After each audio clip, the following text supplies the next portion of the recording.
वो दिन गए जब औरत को गुलाब का फूल और बारिश की बूंद से कंपेयर किया जाता था। आज वही औरत Fevicol, tandoori murgi, Zandu balm, high value currency note and in fact Afghan jalebiya. Quoted from Deccan herald. Welcome to the era जहां औरत औरत नहीं एक चीज़ बन चुकी है। Hello everyone, this is Sakshi Singh and today I'll be discussing about objectification of women, something जो कि हम usually ignore करते आए हैं and something which most of you are unaware about. Harassment against women has reached its peak in India and is taking form of the worst national issue ever. Something जो कि रुकने का नाम नहीं ले रहा है. We are repeatedly blaming our government and our authority for these shameful acts, keeping aside the fact that how much are we responsible for the same. Apart from the lack of sex education and weak laws and regulations, हम ये भूल रहे हैं कि objectification still stands as the most important cause of harassment against women in India. अब आप पूछेंगे objectification क्या है, तो सिंपल वर्ड्स में समझा दें कि ऑब्जेक्टिफिकेशन जो कि इंडिया में है वो एक it's like a sexual one where women is used as an object and she is objectified in the movies and advertisements. like उसके बॉडी को, women के बॉडी को यूज किया जाता है मूवीज और एडवर्टीजमेंट्स में प्रमोट करने के लिए, जैसे कि सेल को प्रमोट करने के लिए, व्यूअर्स को प्रमोट करने के लिए.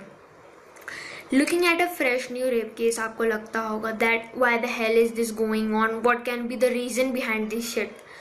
Then let me tell you, जो भी मूवीज, आइटम सॉन्ग्स आप देख के या फिर एडवर्टीजमेंट्स आप देख के नज़रअंदाज कर देते हैं ना, these are the prime factors behind these harassments. अब ऑब्वियसली आप सब ने तो कॉन्डम्स एंड मेन डिओड्रेंट्स का एड देखा ही होगा, तो उसमें ये भी देखा होगा कि हाँ women's are sexually objectified in these ads. Like अगर मेकर जो है उसको नॉर्मली पोर्ट्रे करेंगे तो ऐसा नहीं है कि लोग इन प्रोडक्ट्स को खरीदेंगे ही नहीं. Like makers could have simply presented the benefits of condoms like birth control, family welfare planning, ऐसा कुछ दिखा के वो लोग इस मतलब एडवर्टीजमेंट्स दिखा सकते हैं कॉन्डम्स का, तो लोग ऑब्वियसली लेंगे कि हाँ अगर ऐसा ऐसा फ़ायदा है तो हमें लेना चाहिए, हमें यूज़ करना चाहिए. एंड बट नहीं, ऐसा होता नहीं है. यहाँ पे विमेन को स्ट्रिप करके दिखाना ज़रूरी है, क्योंकि अगर लड़की नंगी जा रही है यहाँ पे देन लोग पक्का उस चीज़ को लेंगे, प्रोडक्ट को. I am sorry for using that word, like वो अट्रैक्ट करता है उनको and they run for it. Same goes with the men's deodorant add.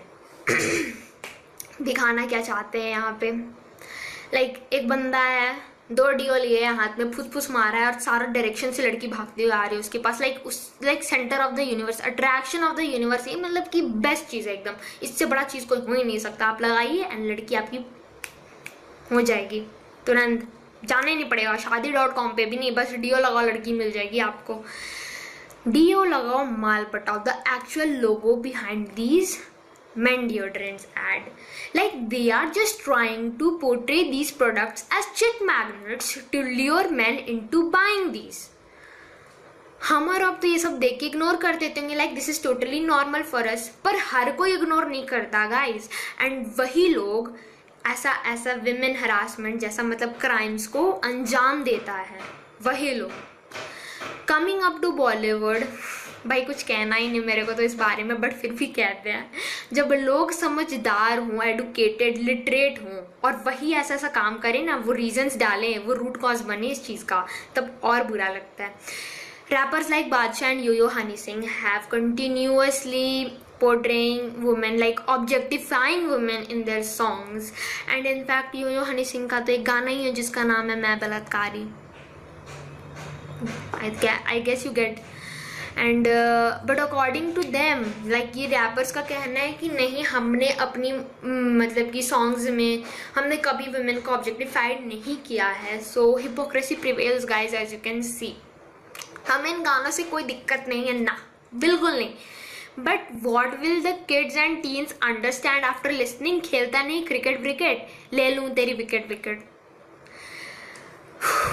फर्क नहीं पड़ता इस बात से कि मूवी किस बेसिस पे बनी हो हमारे बॉलीवुड में। लाइक वो सिविल इशू हो सकता है, पॉलिटिकल इशू हो सकता है, सोशल इशू हो सकता है, लव, रोमांस, वॉर, कुछ भी हो सकता है, लेकिन यहाँ एक दो ऐसा आइटम सॉन्ग्स प्रोड्यूसर्स को बीच में डालना ही है where they will show a women wearing skimpy clothes rolling over floor twerking as man lust and leer at her. Like देख के बावले हो जाते हैं। मतलब आइडियाज़ क्या है यहाँ पे मेकर्स का, डायरेक्टर्स का, मूवी मेकर्स का, कि हम इससे प्रमोट करना चाहते हैं कि how an empowered women is celebrating her sexuality, या फिर वो अपनी मूवी के व्यूअर्स बढ़ाना चाहते हैं, कमर्शियल अपील को प्रमोट करना चाहते हैं कि लाओ आओ लोग हमारी मूवीज देखें। बट एक्चुअली में क्या प्रमोट हो रहा है यहाँ पे, लोग क्या ले रहे हैं? मेल डोमिनेंस, रेप कल्चर, फिर आपका वोयरिज्म का मतलब है कि किसी और को अगर नेकेड या फिर सेक्सुअल न्यूडिटी मतलब शो करते हुए अगर आपको प्लेजर मिलता है, दैट इज वोयरिज्म यहाँ पे। सो वो भी प्रमोट होता है। और सब मतलब कि आपका हरासमेंट को नॉर्मलाइज कर रहा है ये सब चीज़, कि हाँ जो मूवीज़ में ये सब कर रहे हैं वो सब हम भी कर सकते हैं, अगर वो कर रहे हैं तो हम क्यों नहीं कर सकते हैं। एंड मोस्ट इम्पॉर्टेंट, ऑब्जेक्टिफिकेशन यहाँ प्रमोट हो रहा है। बट इस बात से फिर भी हम लोग अनअवेयर हैं, क्योंकि वो क्या देख रहे हैं कि नहीं हम तो यहाँ पे अपना व्यूअर्स प्रमोट कर रहे हैं, लेकिन एक्चुअली में ये सब घटिया चीज़ें प्रमोट हो जाती हैं। अगर आपने क्या सुपर कूल है हम मूवी देखी होगी रितेश देशमुख वाली, तो वहाँ सारा जेन डियाज जो है दैट एक्ट्रेस, वो जब रितेश देशमुख से पूछती है कि तुम एक लड़की में क्या देखते हो, तो रितेश देशमुख का बड़ा घटिया से जवाब होता है, वो तो डिपेंड करता है कि लड़की आ रही है या लड़की जा रही है। ये जो एक्टर्स एक्ट्रेसेस हैं इनको देख कितने लोग देखते होंगे, इनकी मूवीज़ देखते होंगे, अच्छे बुरे सब, कितना इंस्पिरेशन लेते होंगे। अब इस चीज़ से क्या इंस्पिरेशन लेते होंगे वो? ऑब्वियसली अच्छा चीज़ तो नहीं इंस्पायर कर रहा है, सो मतलब कि like this isn't a good thing which is inspiring them. इससे तो गलत ही शिक्षा मिलने वाली, अच्छी तो कुछ नहीं मिलेगी। Another thing that I want to point out over here is, एक इंटरव्यू में मलाइका शेरावत से पूछा गया था about objectification of women in Bollywood. So उनका ये जवाब था मलाइका शेरावत का कि अगर विमेन ऑब्जेक्टिफाई की जा रही है बॉलीवुड के आइटम सॉन्ग्स में, तो मैन भी तो ऑब्जेक्टिफिकेशन को भी ऑब्जेक्टिफाई किया जा रहा है। Like it's not only women but man are also being objectified in Bollywood movies and item songs. So let me know how often are man raped, and क्या मेन के रेप का स्टैटिस्टिक्स विमेन के rape के statistics से ज़्यादा है India में? नहीं ना। Apart from these, I believe that porn industry still plays a huge role, a super huge role in these harassments against women. And porn sites जहाँ आप देखते होंगे titles like mother and son, daughter and father, brother and sister, like यहाँ पे in relationships की purity की पूरी धज्जियाँ उड़ा दी जाती है। एंड बेसिकली टीन्स जो ये सब चीज़ देखते होंगे वो क्या सोचते होंगे देख के कि भाई अगर ये कर रहा है तो हम भी कर सकते हैं वो चीज़। And this provokes them to do these like shameful acts, मतलब कि with their own family members. Like वो तो ज़रूर सोचते होंगे कि अगर ये सब कर रहे हैं यहाँ पे तो हम लोग भी कर सकते हैं, दिन दहाड़े कर सकते हैं हम लोग को, कि कुछ गलत नहीं है इसमें। अगर वहाँ जो दिखाया जा रहा है सही है तो हम कर रहे हैं तो वो भी सही है।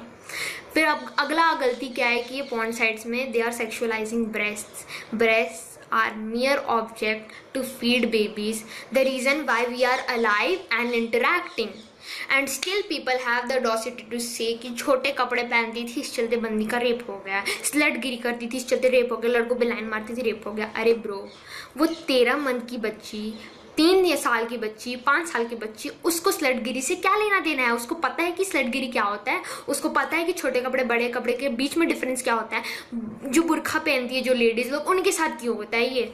वो तो गलत नहीं है इस मैटर में। जो लोग कपड़े को लेके आ जाते हैं कि हाँ दिस कपड़ा वगैरह thing is the reason behind all this rapes, गंदगी कपड़े में नहीं है, गंदगी यहाँ है हमारे, गंदगी ये जो कॉजेज हम बताए इसमें है। देयर इज द प्रॉब्लम, यहाँ लाई करता है प्रॉब्लम कि क्यों ये सब हो रहा है। कब तक किसी और के चेंज होने का वेट करोगे? कब तक ये एक्सपेक्ट करोगे गवर्नमेंट कुछ करेगी, पुलिस कुछ करेगी? पुलिस अभी उड़ीसा का रीसेंट केस जहाँ देखा होगा आपने, जहाँ की 13 साल की बच्ची के साथ रेप हुआ, रीसेंट केस है इसी महीने, और 8 लोगों ने उसका रेप किया जिसमें एक कॉप था। आप क्या एक्सपेक्ट करोगे ऐसे लोग से? आप खुद क्यों नहीं चेंज लेके आ रहे हो? हर चीज़ में हम लोग कैंडल मार्च लेके पहुंच जाते हैं। जो टाइम आप कैंडल मार्च करने में वेस्ट कर रहे हैं, अगर वही टाइम आप इंडिया से ये सारी चीज़ें बैन करवाने के प्रोटेस्ट में लगाएंगे, तो जो जस्टिस आपको, विक्टिम्स को भी मिलेगा जस्टिस, एंड आपकी आने वाली जनरेशन को भी जस्टिस मिलेगा। Because I believe the four said issues are the most important cause behind women harassment in our country.